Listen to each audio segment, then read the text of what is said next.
just like we did with arithmetic series, where arithmetic series was just the sum of the terms of an arithmetic sequence, a geometric series, remember series, is just the sum of terms. That's what a series means. If it's geometric series, then it's the sum of the terms of a geometric sequence. Okay, so we can always write it out again, but it is written right there in the definition that a geometric, let's just write this down here. So geometric series is just the sum of the terms.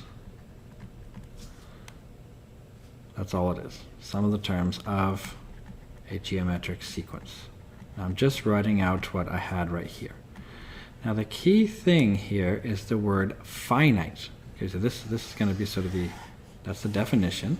And the word finite means has an end. You know, something is finite. It's the opposite of something that's infinite, which we say has no end.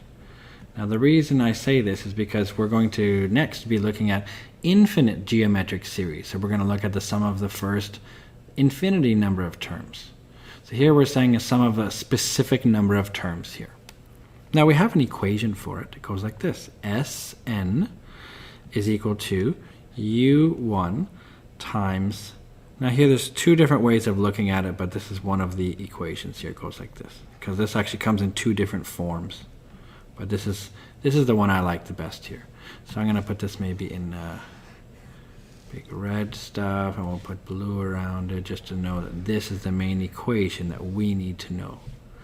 And let's put in these things. So this right here, that's the sum of the first, in this case, n terms.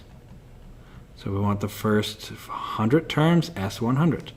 And U1, I'm sure you can guess, that is the first term. Hopefully you're getting used to this by now.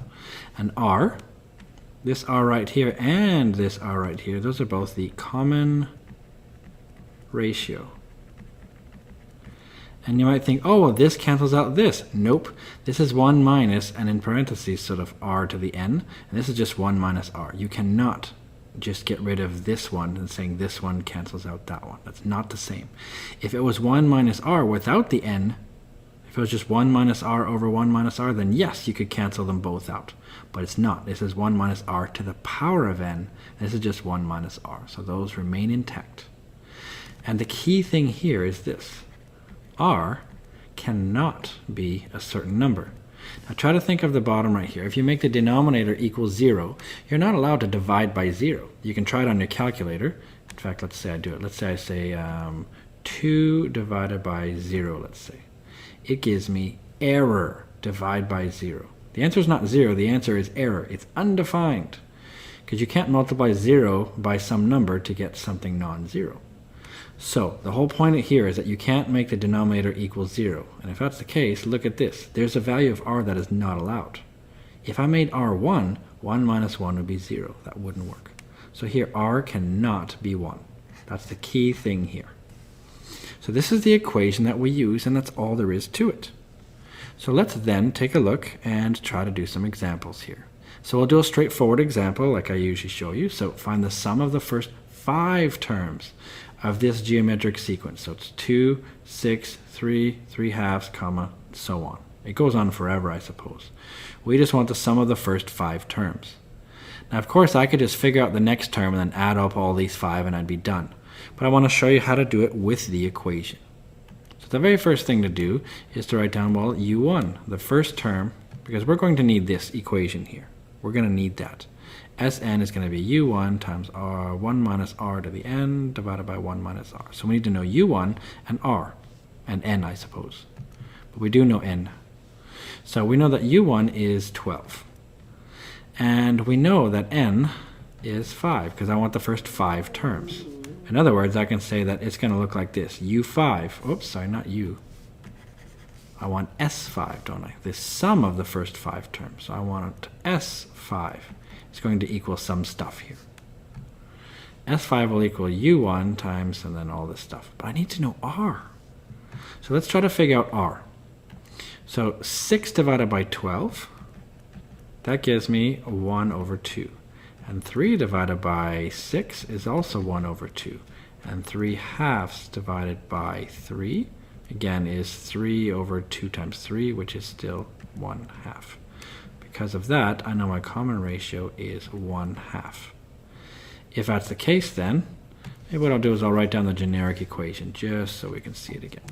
So it goes Sn equals, in general, it goes U1 times 1 minus r to the power of n, all that divided by 1 minus r.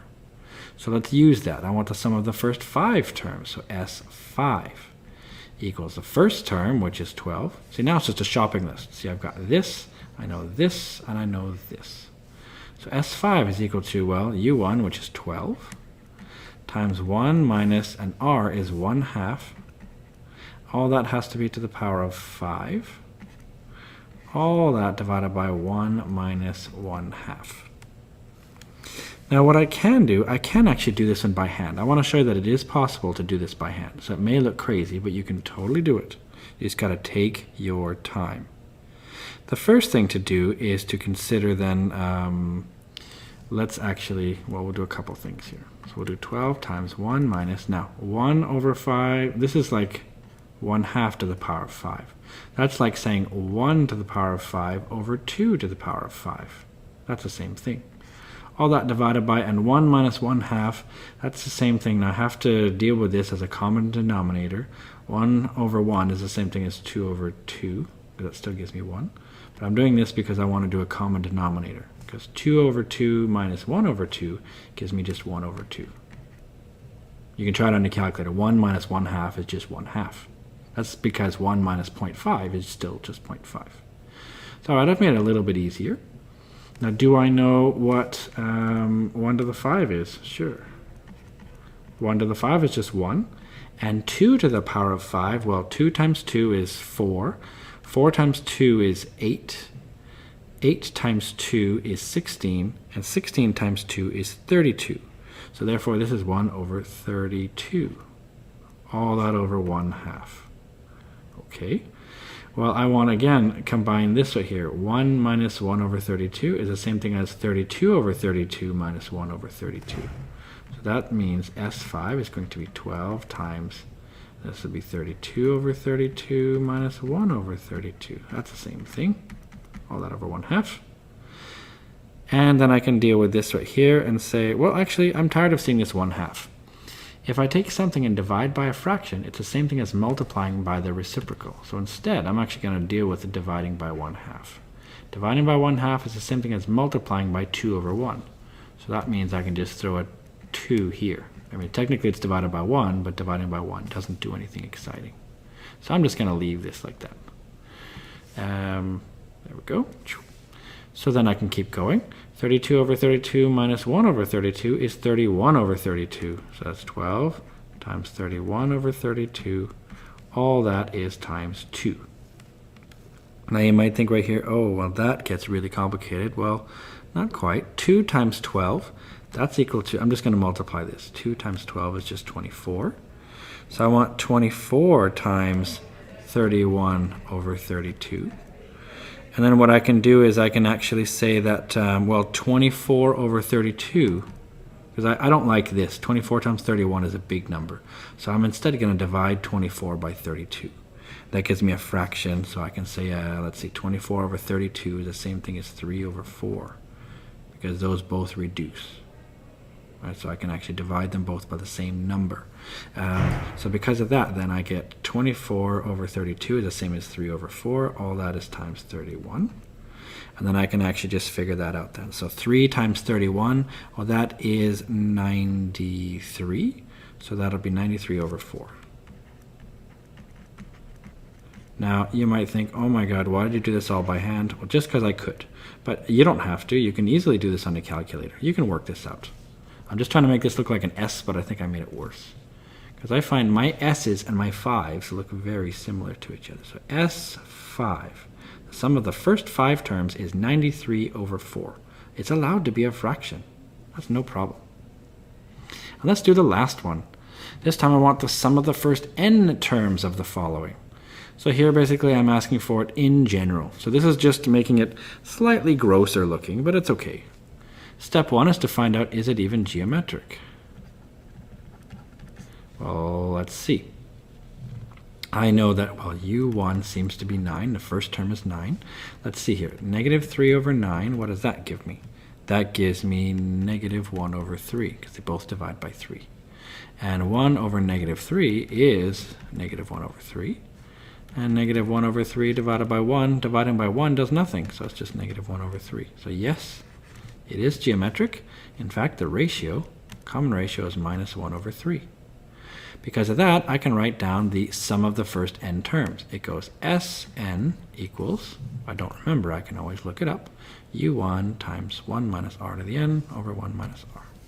So u1 times, and here we're going to put in 1 minus r to the n, all that over 1 minus r. Keeping in mind r is not allowed to be 1, and it isn't, so we're okay. And then you might think, well, what do I do now? Well, in this case, I just don't know n. I'm just going to leave n as n. See, this is going to work for any case. Haha, get it, any case. Oh, that's a bad joke. So here we go. Sn equals, well, u1, I know that, that's 9. So it's 9 times 1 minus, and the r value is negative 1 over 3. It's important to be very, very careful here with your exponents and brackets. All that's divided by 1 minus negative 1 over 3. Then it's just a matter of simplifying a little bit. I suppose I could simplify a bit. I could say that 1 minus 1 over 3 is the same thing as, I'm just going to leave this. This is actually going to stay the same. So 1 minus negative 1 over 3, all that to the power of n. Because it's going to depend if n is positive or negative with what this value here is. So it's important to sort of keep track of these negatives here.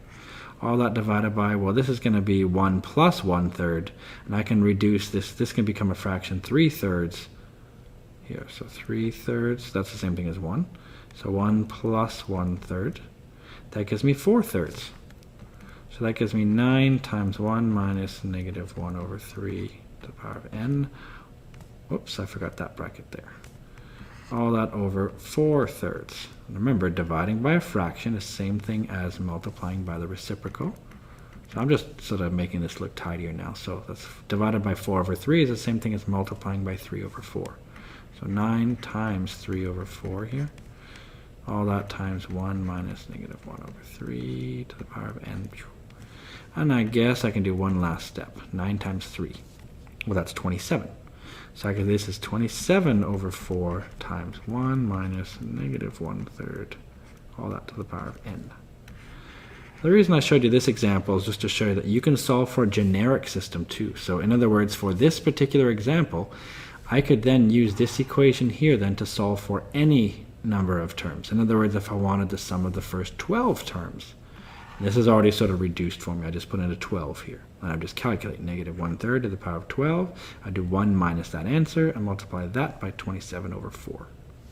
This is just showing that we can deal with things in generic terms with an n, or we can do it if it's actually given what n is. In this case, n was 5. We wanted the first 5 terms. And again, this works because it's a finite geometric sequence. In other words, I'm saying I want the sum of the first n terms. So you see, it has an end, because that end is just n. That's the nth term here is what I wanted. So that, I think, is a nice way just to show you how to deal with geometric series.